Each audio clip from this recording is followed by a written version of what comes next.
be despised and publicly insulted for God's sake, yet afterwards they would hide a small defect, if they could.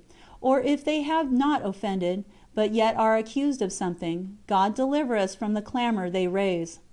But whoever cannot endure this, let him be careful not to pay any regard to what he has, in his own opinion, determined to do. For it was not in reality any real act of the will, because when it is so, it is quite another thing, but it must have been some imagination, whereby the devil makes his attacks, and lays his snares, especially for women and unlearned persons, because we cannot understand the difference between the faculties and the imagination, and 1,000 other interior things.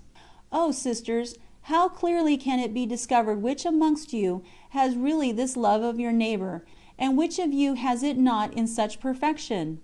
If you understood the importance of this virtue, you would not trouble yourself about anything else. When I see souls so very careful about being attentive at their prayers, and about understanding them also, so that it seems they dare not so much as stir or divert their thoughts, lest they should lose the little pleasure and devotion they feel in their prayer, I then clearly discover how little they understand the way by which they may arrive at union, because they suppose all the business consists in this. No, sisters, no! Our Lord desires works.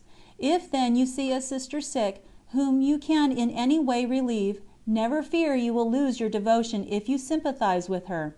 If she be in pain, grieve with her, and if necessary, fast, that so she may have something to eat, not so much for her sake as because our Lord wishes it.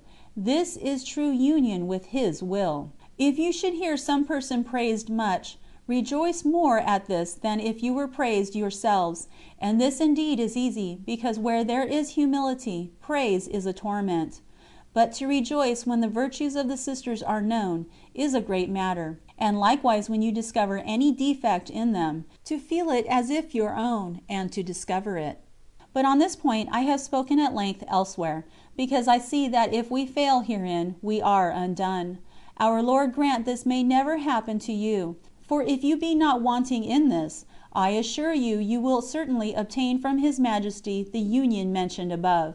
But when you find yourselves wanting herein, though you may have devotion and delights, and may fancy you have already attained some little suspension in the prayer of quiet, for some will immediately imagine everything is done, believe me, you have not arrived at union, and beseech your Lord to give you this perfect love of your neighbor.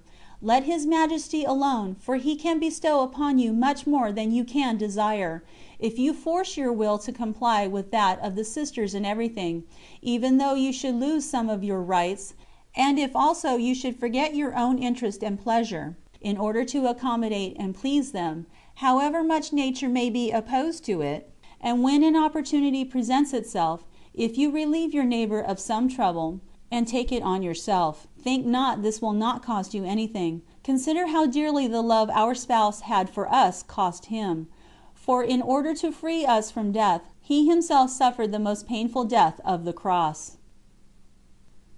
End of the 5th Mansion, Chapter 3.